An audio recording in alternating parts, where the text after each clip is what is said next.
네, 여러분 안녕하세요. 네, 자활사업 업종별 핵심 성공 요인 길라잡이를 맡게 된 창업 경영 전략 개발원의 오승주라고 합니다.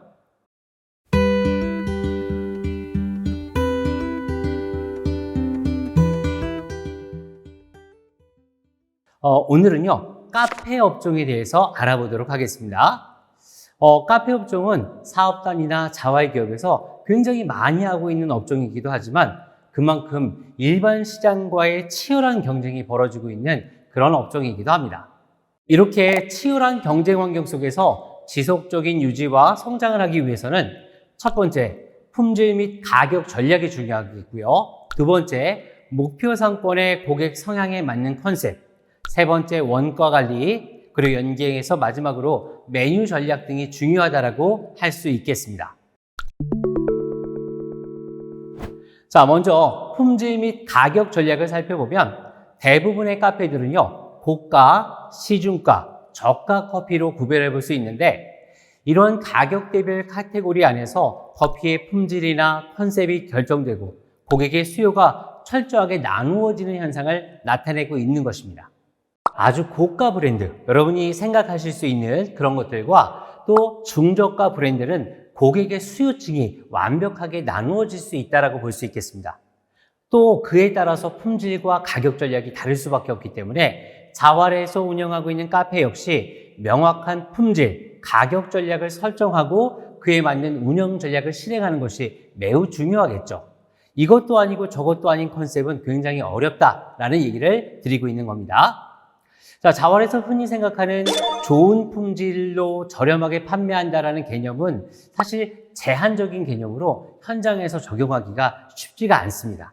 자, 그렇기 때문에 고가 전략을 사용하려면 원두나 부자재, 매장의 인테리어 및 크기 등을 고려해서 고가 브랜드답게 명확하게 전략을 수립해야 되고요.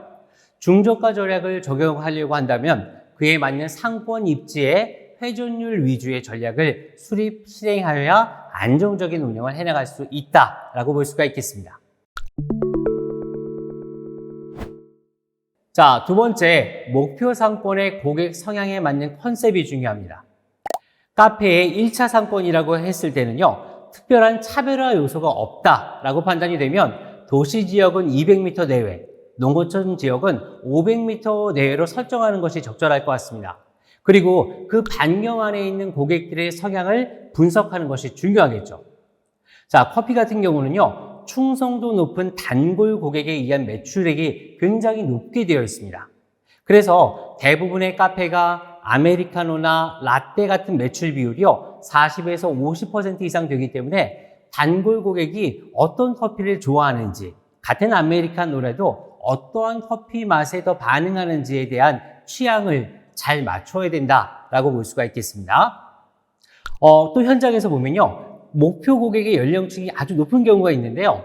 이분들의 경우 오후 3시 이후에 커피 매출액이 굉장히 많이 떨어지는 특성을 보이고 있습니다. 이것은 카페인 때문에 3시 이후에 커피를 마시면 잠을 못 주무시는 성향이 있겠죠. 그래서 3시 이후에는 마시지 않으려고 하는 성향이 명확하게 나타나기 때문에 그렇습니다. 그렇기 때문에 이러한 경우에는 디카페인이나 커피를 대체할 수 있는 메뉴를 보완하는 것이 필요하겠죠. 이외에도 성별, 연령, 상권의 특성에 따라서 고객들의 커피 선호들은 매우 다양하기 때문에 이를 잘 분석하고 자주 변하는 고객의 욕구에 따라서 유연하게 대처하는 노력이 필요합니다. 세 번째 요소는요, 원가 관리입니다. 커피의 재료 원가 비율이 통상 판매 가격 대비해서 40% 이하로 설정하는 것을 권장해 드리는데요. 액체 형태로 제공되는 커피의 특성상을 감안했을 때 원두 가격 이외에 컵, 홀더, 뚜껑, 빨대 등의 부자재도 재료 원가에 적용해서 관리하시는 것이 통상적이고 더 좋은 방법이라고 생각할 수 있겠습니다.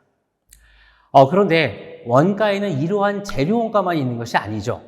몇 잔을 판매하는지에 따라서 변동되는 제조 원가 혹은 총원가의 개념을 적용해야 비로소 한 잔을 팔아서 얼마를 남기지? 라고 하는 그런 명확한 계산이 설 수가 있습니다.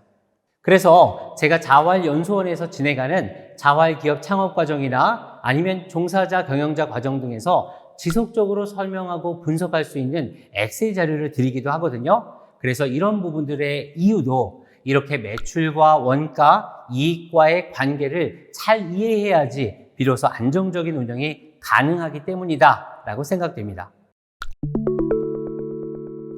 마지막으로 네 번째, 메뉴 전략입니다. 고객들은 끊임없이 새로운 메뉴에 대해서 욕구를 가지고 있습니다.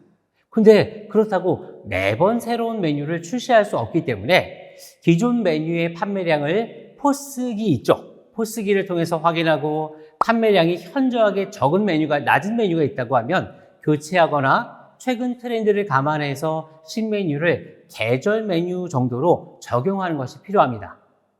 자, 그 다음에 고객이 한 번 방문해서 얼마를 계산하는지를 나타내는 객단가라는 개념이 있는데요.